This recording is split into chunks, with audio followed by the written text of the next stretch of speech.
So, hello everybody. Good afternoon. Hope you enjoy your lunch today. So before we start, I really like to know if you can hear me. If you have good video and good audio, so please let me know in the chat.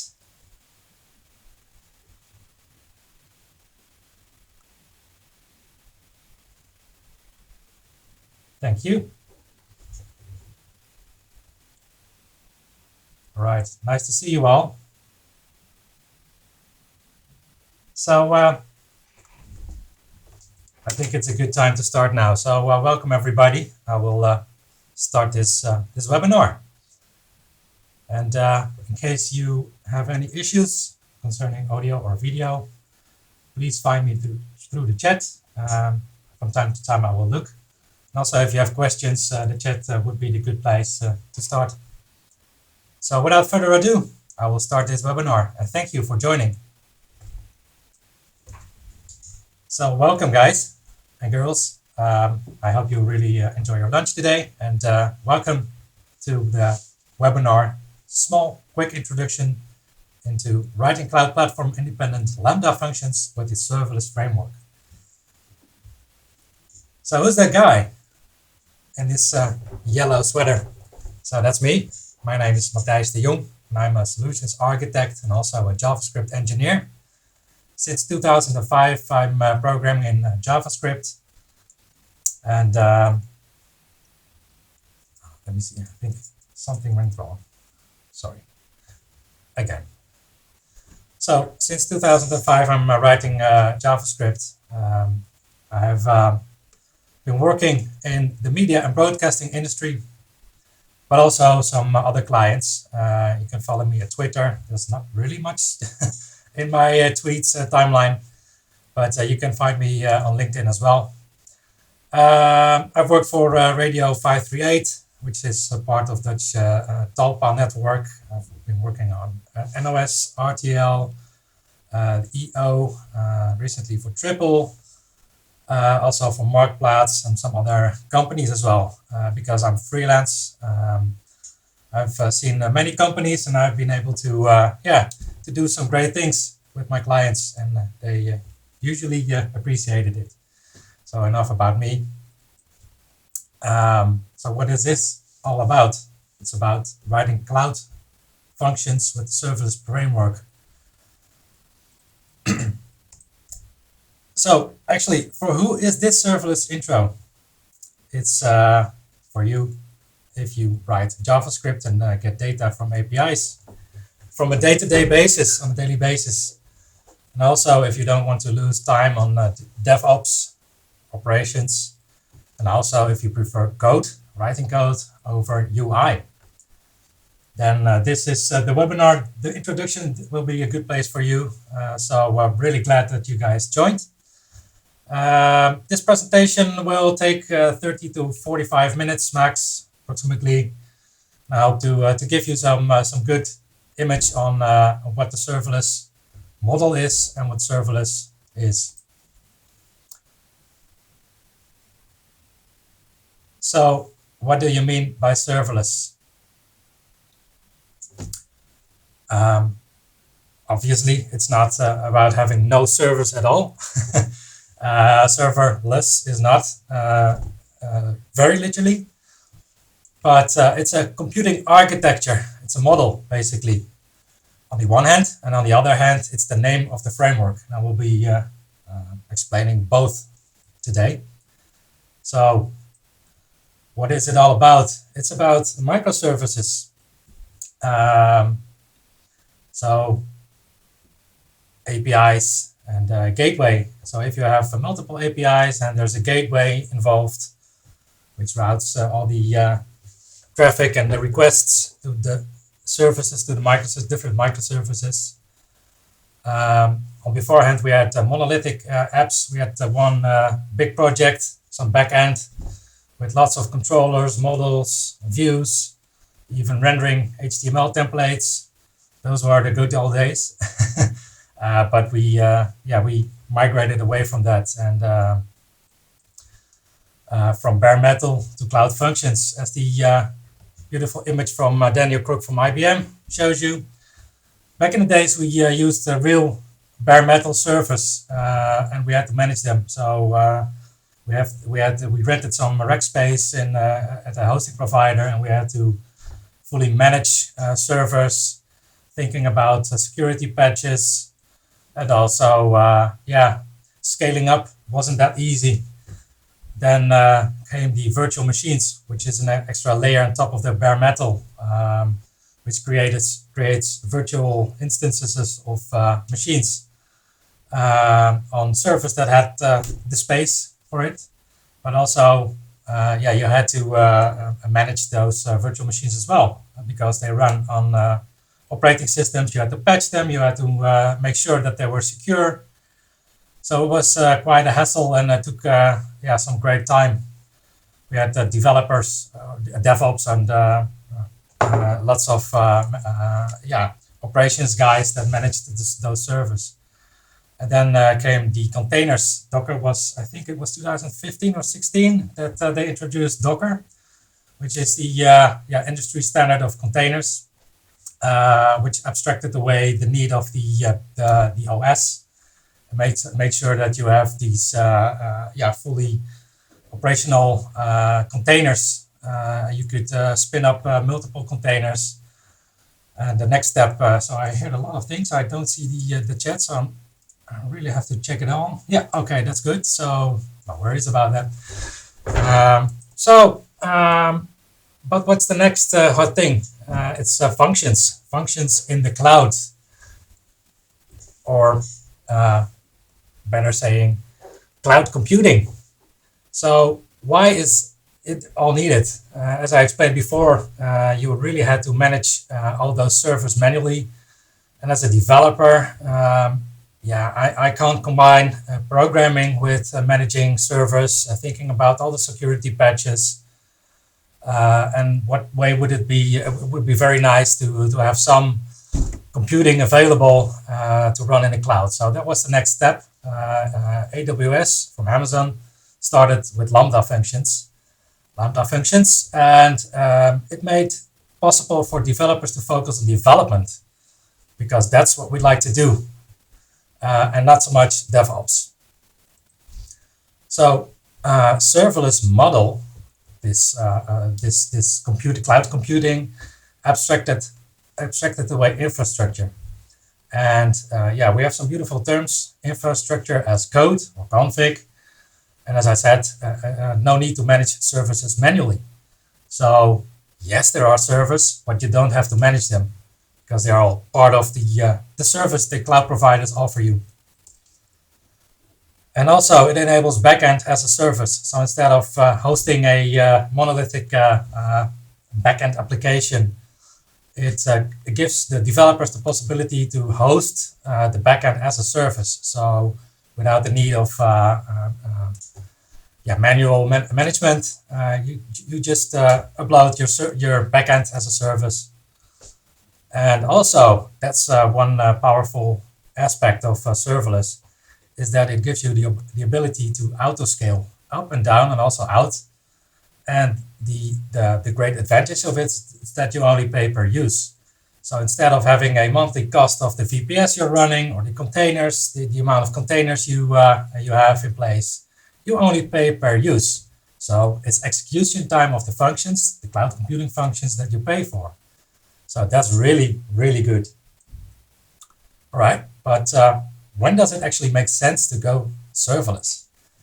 So not always serverless is the best solution for your application. But if your application or services meets the following conditions, then it might be really interesting for you to go serverless. And for instance, if your application uses many microservices, for example, you have multiple API endpoints. For instance, if you have a authorization and authentication service, but also retrieving items from some sort of cloud database. Also, if you have mail forms. So there are a lot of cases available when you use many microservices. So if you have microservices in place and you have some kind of API, then serverless might be a very good solution for you. Also, if you use other cloud services to retrieve or store data, for instance, you don't want to set up your own mail server. There are cloud services, providers that offer those services to you. And if you use multiple cloud services to retrieve or store data or to do something with data, then serverless will be good for you. And also, if your application or if your backend needs to scale up and down, or even out, will handle capacity. So if you have 10 users a day, then yeah, might not be the best solution at all. But yeah, if you have great crowds coming, generating lots of requests on various moments in time, and you don't want to monitor and check if you have enough capacity, so autoscaling will be very good. And also if you only want to pay for execution time and not having all those overhead costs of virtual private machines running on some cloud. Also, which is a good thing, is if your infrastructure needs to be portable and decoupled. So by portable, I mean if you have, for instance, if you run a lean startup and you have chosen one provider and you create just a small rapid prototype, and later on you decide to move away from that cloud provider and choose for AWS or Azure or even Google Cloud or Netlify. There are lots of providers that give you possibilities, but it needs to be portable. So if you want to move it and decoupled, but by decoupled I mean, so if you have one API endpoint that you have updated, it makes no sense to update all your API endpoints. So you want your APIs or your backend or your product decoupled async deployment. So without further ado, I will be introducing the serverless framework, because now we have seen what serverless model means, but there's also a serverless framework. And you find the code and the product you will find. I will give some resources later on, but there's this GitHub site, serverless. There you have this framework. So the question you have to ask yourself is, but why use a framework when all those cloud providers offer their own tools? Because AWS and Azure and all those tools, all those providers have their own CLI. So why do you want to actually choose for serverless framework? What is serverless framework? So the advantages for you as a developer, so that's the main focus for this introduction, are that you can orchestrate functions in different regions and stages by one YAML configuration file. So you don't have to worry about manually operating the UI or have to learn all those CLIs from different cloud providers. So there's basically one YAML config file, and you can orchestrate functions in different regions as well. And stages, I will follow up later. But yeah, as I said, it's cloud platform independent. So that means that cloud specifics are abstracted away. That's only partial true. Like always, there's not really 100% standard. You also have the specifics of the cloud platform, the provider you host your functions at. So this is only partial true. Nevertheless, it's event-driven. It has an event-driven configuration, and also the functions are event-driven. Actually, what this means is that, for instance, if your application makes a request, then that's an event. It's an incoming request, and your function will trigger at that moment. So the underlying architecture at those cloud providers will trigger a function to be run. So you have this event, that's an object, and you will get this object, and I will tell you more later on. Serverless also offers a simple CLI, command line interface, to configure, generate, and also deploy cloud functions. So this means that you only have to type SLS deploy. SLS is the abbreviation for serverless, obviously. But also you can generate functions from command line, which is really powerful in my opinion. And also deployment goes with one click And also you, oh, wow, I'm sorry. Also, you can use this in a CI/CD setup. So multi-stage deployments, for instance, development, testing, production, you can integrate with pipelines and make sure that your API and your microservices are deployed at the right place. And also, again, it's cloud platform agnostics, ideally. So that means that you can deploy to any cloud account. So you have to make sure that you're logged in at the cloud platform, that the cloud provider that you use. And then you can just deploy anywhere. So it's one code base, and you can deploy to multiple clouds if you'd like. So, and the good thing is it's a framework. It's a open source framework. So that means that you can use it anywhere. You don't have to pay for it. And there's also a big community with lots of plugins for common solutions. This is really powerful because you don't have to reinvent the wheel every time. And basically what we as developers do is that we create solutions, that we develop stuff that most of the time other developers already thought of and standardized it. So it's that means that other people already have a solution and made a plugin for the serverless framework. And this is really powerful as well because testing API gateway and functions locally with serverless offline, which is a plugin as well. But what this means is that you can develop and test your functions just locally. So you don't have to deploy on some development stage. You can debug locally. You can invoke functions locally, and you can see the output of the function, which is basically just a Node.js function. You can see it in your console, which is really powerful. And also, it supports environment variables. This means in config and in code.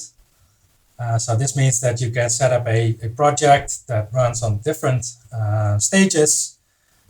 You don't have to store secrets in your code base. You can just use the environment variables because it's a Node.js project basically. And also, and this for me is also very good, the serverless frameworks really supports integration testing with the Jest framework in this case. So also this is a plugin, and you can integrate test your functions because if you have this in a CI/CD setup, then you want to make sure that you don't deploy broken APIs. So therefore you write tests and you see in an early stage when your test fails, and then you go back to the drawing board and you have to fix those. So wow, those are really nice features, but can you demo it now? And yeah, baby, live demo. I think live demo is always a risk. So, all right, let me, oh wow, I have a nice, nice slide for you prepared. Don't forget to install serverless npm package. Basically, serverless runs on Node.js. I forgot to mention that. So you will have to install npm globally. So I hope you can see this. I will scale it up. npm install serverless globally. I've done this before, obviously. And a good starting point for experimenting with the serverless framework would be the documentation. And it's very tiny to read. Okay, so I hope that this makes sense.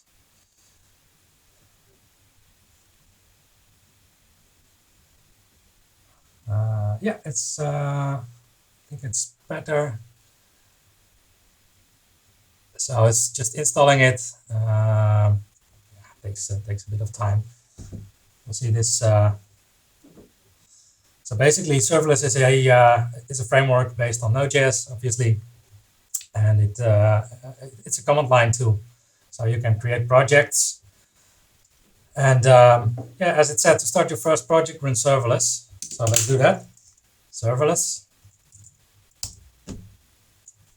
and you get some information. Well, you get a no project detected. Do you want to create one? Yes. So out of the box, it supports Node.js and Python. We go for Node.js. What do you want to call this project? Demo time.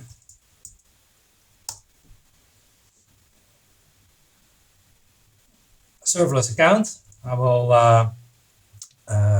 tell you about that later on. So let's see, what has it done? That's the last intro. Really small to read. Okay, I hope this is better for you guys.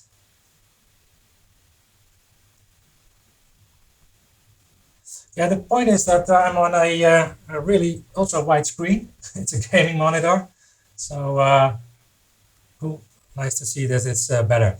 So let's open this in the code editor, and I have to not forget to up it. Yes, you were right.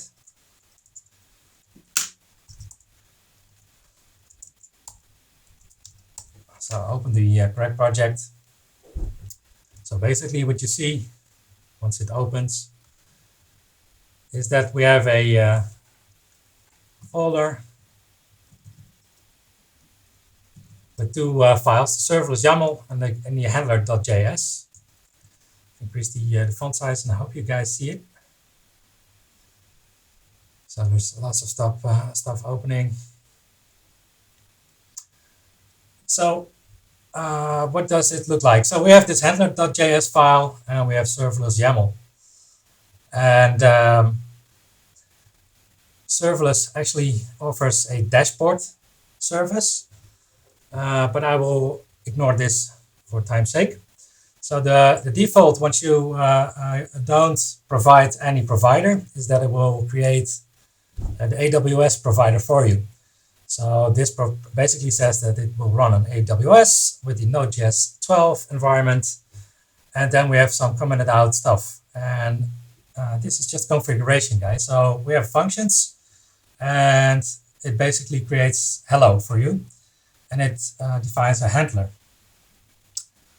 And the handler is the file name, and it has an export. And it has an export function called hello. It's basically an object.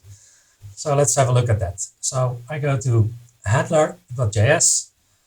And again, this is an event-based function. So basically what this says, an HTTP request triggers this function, and it will give you an object, which is the event. And this will be the boilerplate for you to do stuff, to get some data from other services, and to return an object with a status code, a body, and or do stuff.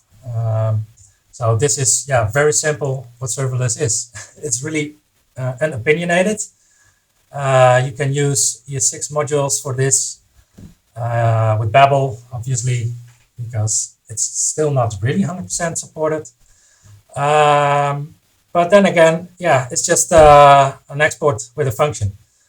So I will go to my browser window and show you the documentation, because that's a good starting point.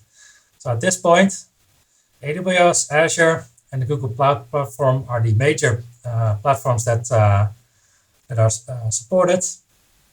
But also Netlify, which basically uses AWS. So let's go to AWS and see some examples. The Hello World is actually the one that you have. So there's there's lots of examples that you can go over. For instance, if you want to create a CRUD operations, then let's do that. Let's make a list. So get, and let's just let's do some stuff. An event. I'm not really interested. Wow.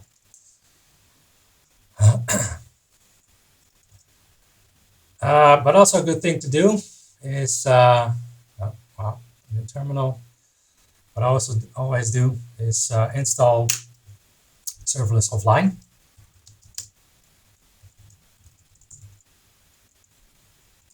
serverless offline, which mimics the AWS Lambda environment on your local machine. And this will open up a server with a port, and you can actually talk to this function.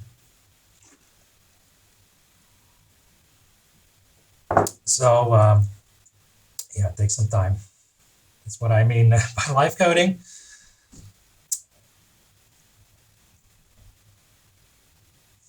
But let's go to this file, to the serverless. Oh, I'm sorry. Yeah, it's kind of slow. Nevertheless, what this means, events, is that let's do it like this, and then you have to make sure it's indented at the right space. So it's an HTTP API event that's coming in with a certain path. So, for instance,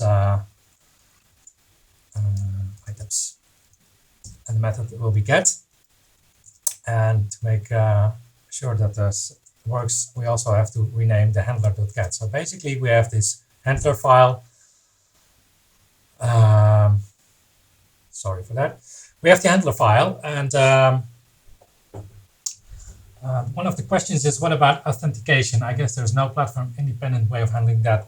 Well, no, that's true, because each platform, each provider has its own authentication, but you can add profiles for that. So basically, so let's go to this one, and credentials. So there's multiple solutions to this. You can create IAM users, but also profiles. Basically, you have to make sure that your command line somehow is authenticated to use the platform. And basically, what you want to do is to do that with the with a private key. There's different solutions to that, but that's not really platform independent. So that's true. All right, so let's have a look at the serverless YAML handler.get. I've renamed this this method, the export method, to get, and basically it should work right now. So when I type SLS offline, SLS will be the abbreviation of serverless, then it will fire up a server.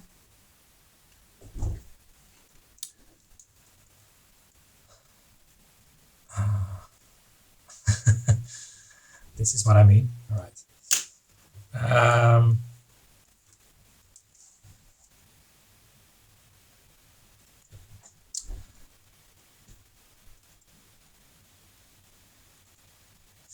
Okay, let me see. Serverless offline. This one. Oh yeah, sure, obviously. Plugins, I always forget this. This is configuration as well. So at the root level of the serverless YAML file, we have this plugins section, serverless offline, and then you run it, and then it will work.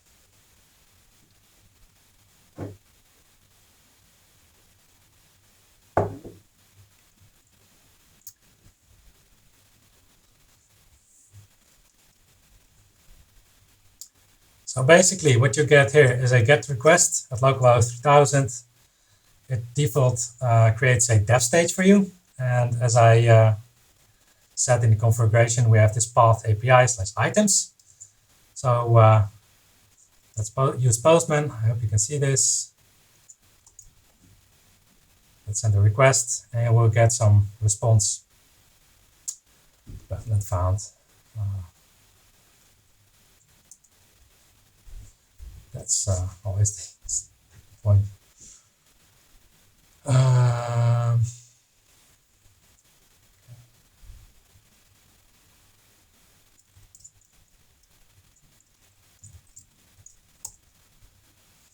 found. What am I doing wrong here?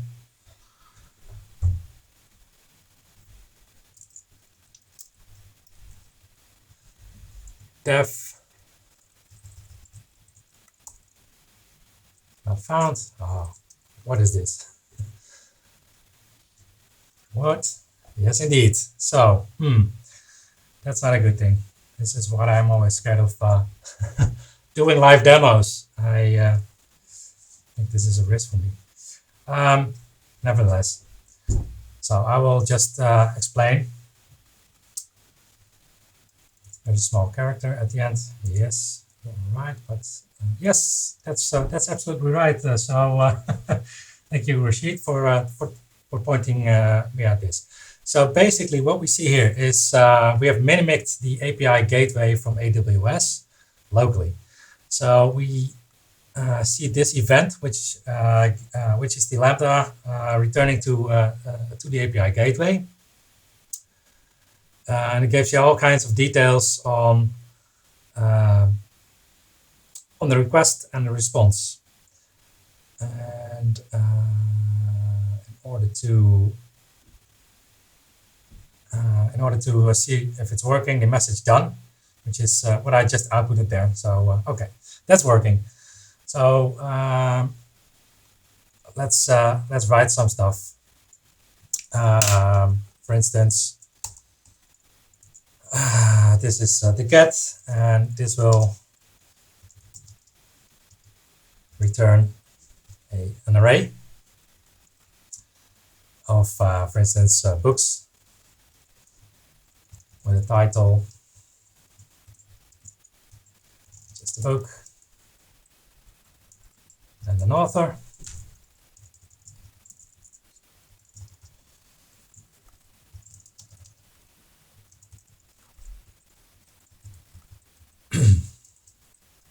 And the goal for this demo is just to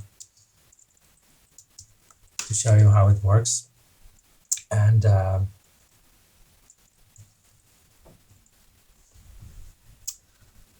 right, so Michiel just stated in the chat that you missed the beginning of the webinar. Yes, the answer is this will be posted online. So yeah, you can watch this back. Right, so I will show you this, and also I think that I'm trying to show you how you can actually deploy this to AWS. Let me see. This is the command, so let's deploy, and let's see if this works. I think I missed the authentication in my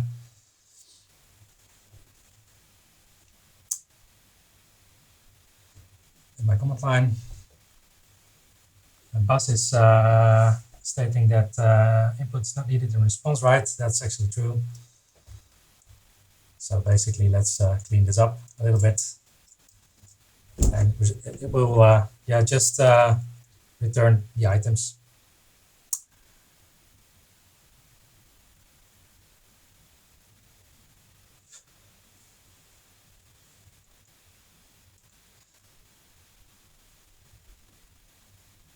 So what happens here is that basically it will package the files for you. It will upload a package to S3, to an S3 bucket on AWS.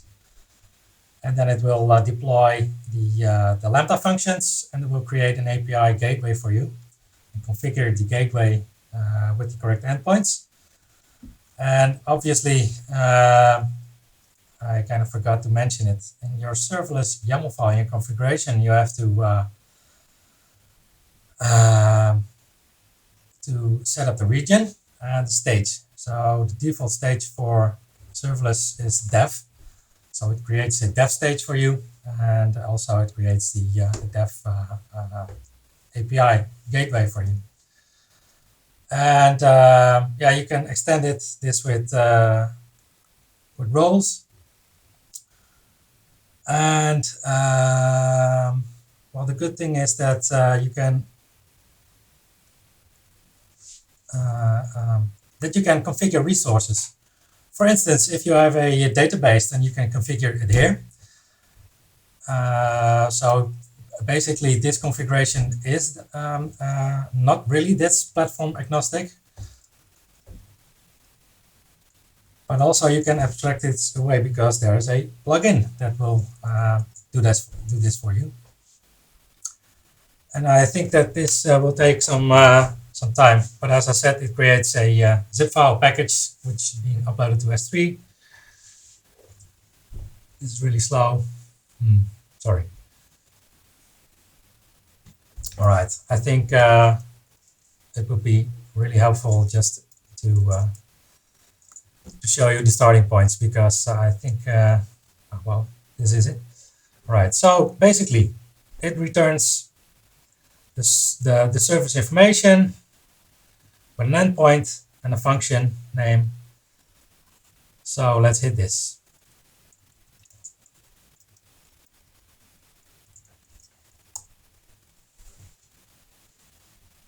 There you have it. It's items. And this you can abstract away. You can configure your API gateway just to not return all this information. But yeah, it's as simple as this. So basically, I think if you're not offline, so another question coming in, if you're not offline, you would have to create an AWS account beforehand and add your account settings in the YAML file, right?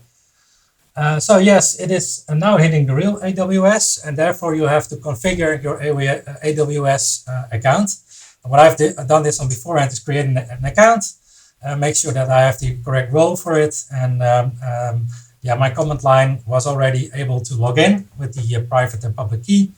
So Serverless detects this because I've installed the AWS command line tool. So that's a good thing to mention for this. And if you don't want to go through this hassle and you just want to experiment, and you can just use the serverless offline, as I showed you this before. So then you have the server running locally on this port, and then you can just experiment. But there's also, if you don't want to set up a API gateway on your local machine, then you can just invoke functions locally with the command line tool. And I think I will just keep this a little bit, yeah, because of the limited time. I will show you this the starting points because yeah, otherwise we really run out of time. So basically, what I encourage everybody to do is just go to serverless and documentations for right now, because serverless initially was created for AWS, but now supports all kind of services. Is that you follow the AWS guide and just go and figure it out. A good thing for you to know is the functions get some data. So you have the handler. You can use names, and so the objects, the parameters that this function will get. That is really good to know. Is the event, which is the event from the API gateway, the context of the trigger, and the callback function. But we can emit the callback and just return an object. So yeah, this is basically what I've showed you before. This is the serverless YAML config. It's really simple. You can have one file for all functions, but yeah, there will be it's a good practice to break this down into just services. So again, Serverless Framework is just a kind of boilerplate. It's really an opinionated. So you can actually do and implement your own standards, and there are standards for this. And one of those, the good parts is that you write folders. You have a folder structure, and you can, yeah, you can configure those folders, the handlers to look into the folders. So that's a good thing. And yeah, it's a quick introduction, and there's some good YouTube tutorials, but okay, well, that's a good question from MH Earth. Do Lambda function mean some kind of generic function? So yeah, a bit of an explanation of the Lambda functions. What is Lambda? Lambda is just the service name of AWS. I can show you in this tab. And basically what it is are functions, are functions that are made available as a service for AWS. In this particular case, in Azure, it's called Azure Functions. In Netlify, it's called Netlify Functions. So it's basically a function that will be triggered once once an HTTP request is detected on the API gateway. And basically, it's just a machine. It gets an object, and it returns an object. And the object it returns is basically the response for the HTTP request. So on AWS, you have this API gateway, which is a good thing because it will route different requests to different functions. And on Azure, you have this, it's called not gateway, but Azure management. API management, sorry for that, and basically does the same. So it routes the different requests to different functions. And also, if you have parameters on a request, it will bubble up in the function as a property of the event object. So that's good to know. That's a good that's a good thing to know before you start writing functions. Basically, you get an event which has parameters and other stuff, for example, paginations or other attributes, and you can use it. And yeah, basically you can write your own stuff. And because it's a Node.js project, that means that you can actually install packages from npm and use them. For instance, on the previous project, I've used the postmark package in order to send an email. So I created a function which gets form data from some web application, and then it will just call the postmark API as a package, and then it will send an email. And once you execute it asynchronously, and you will have to wait for the response to get back, and then you can return the response to your web application. So another good question of Bas, can you even use something like the file system? Yes and no. Because those the functions run in isolated containers basically. So that means that you can, if you want to use the file system, then you have to mount some cloud file system to your application, which is not really the intention of a cloud function, because cloud functions have to be really stateless. It means they don't have any environment other than the environment variables that you provide. But the yes is that, for instance, I created a microservice before that gives the postal codes of city names, and it's really static. So I hosted a JSON file within the project as a data source. Then when the function gets instantiated, it loads in the JSON file, it parses the data, and it keeps it in memory. It's not really that stateless, but whatever. It's a static file. It doesn't mean that it's bad. But you can load it once it gets deployed with the function itself. So yes, it's possible to use the file system, but that's not really the intention of cloud functions.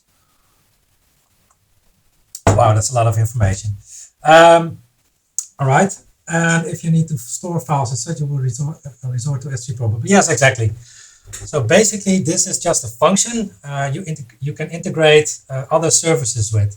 So you can trigger other stuff. So for example, you want to upload an image to create a profile picture for you. That's one case that you see a lot. Then you have your own API endpoint configured as an API gateway endpoint. And once you post an image to that endpoint, it will trigger the function, the Lambda function that you've written and deployed with the Serverless Framework. There's no need to actually configure the AWS and the UI, or use the AWS CLI for that. But you can address the S3 bucket or other services processing as services from AWS but it also supports multi-cloud. So that means that if you have other cloud solutions apart from AWS, then you can import and make a connection, and through environmental variables, then you can store keys within your framework. So it's a good common practice not to store keys within the project itself, but use environmental variables for that. And then it makes it possible to just to call other APIs as well. So there are also buzzes on the question spree. That's a good thing.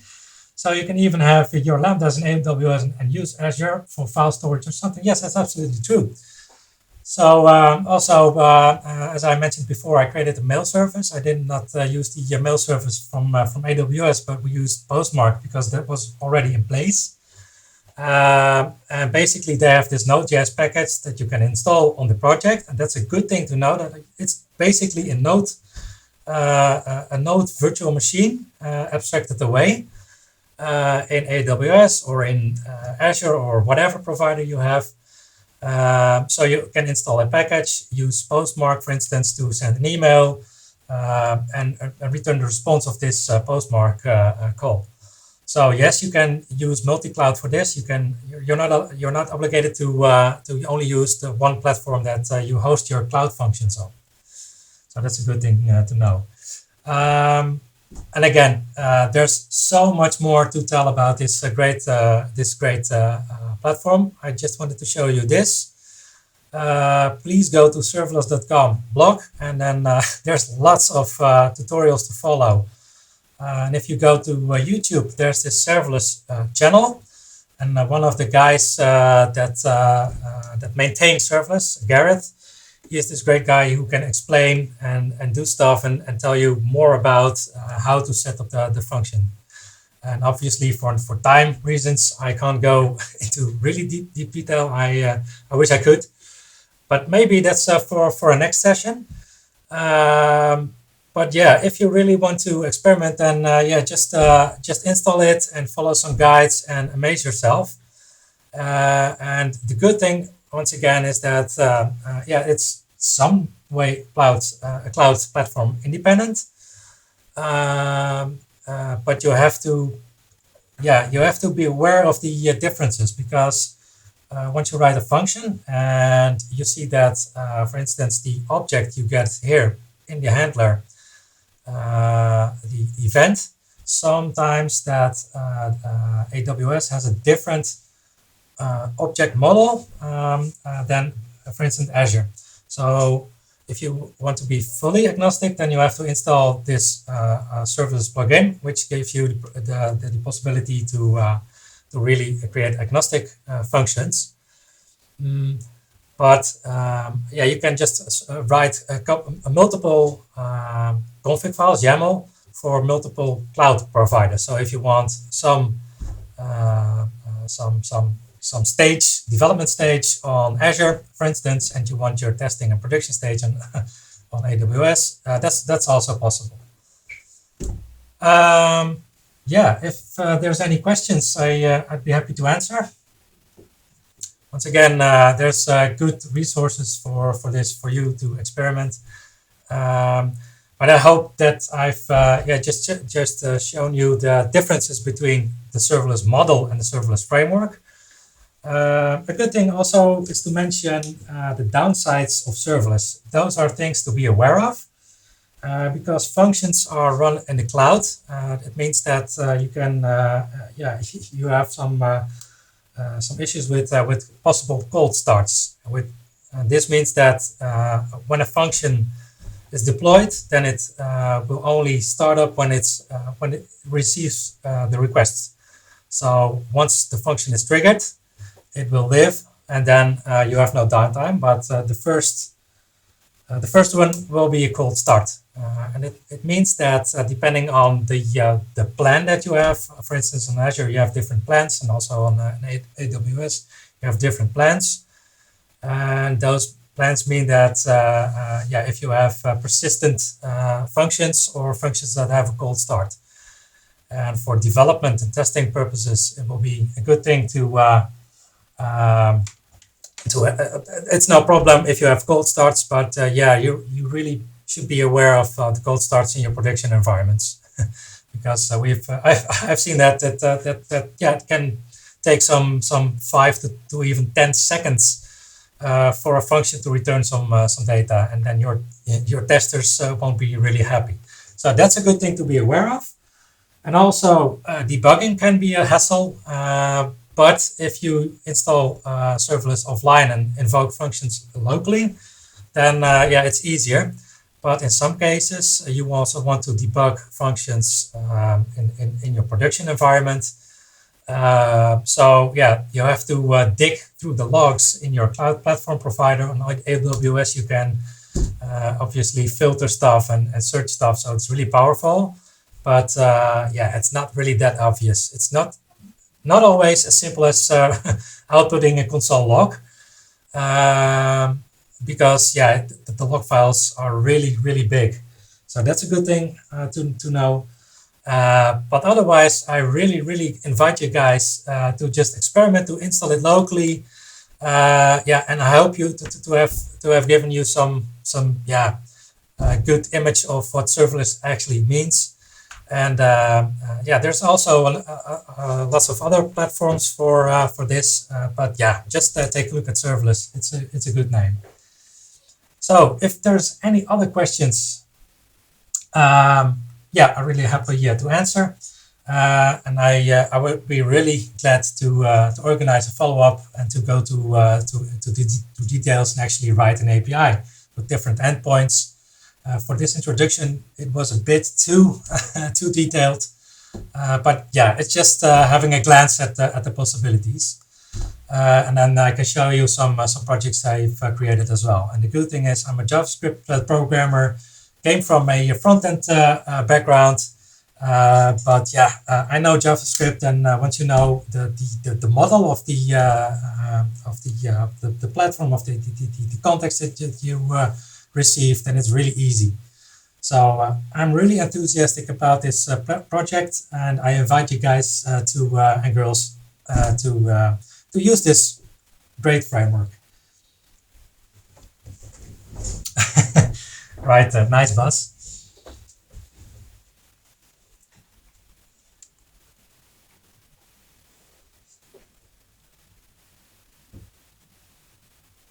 Okay, well, thanks for your attention all, and I wish you a very good afternoon, and I hope that you have had a great lunch. And I'm really looking forward to organize another session in which we go into detail and actually set up an API. So let me know if you are interested, and then we'll see if we can plan another session. In the meantime, yeah, just try to experiment, and let's hope that you can actually use this for your own projects.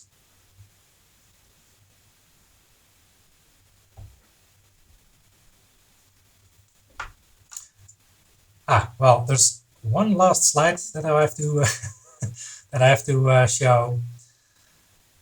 Where is it gone? It's the resources, and I'm not really sure where it went.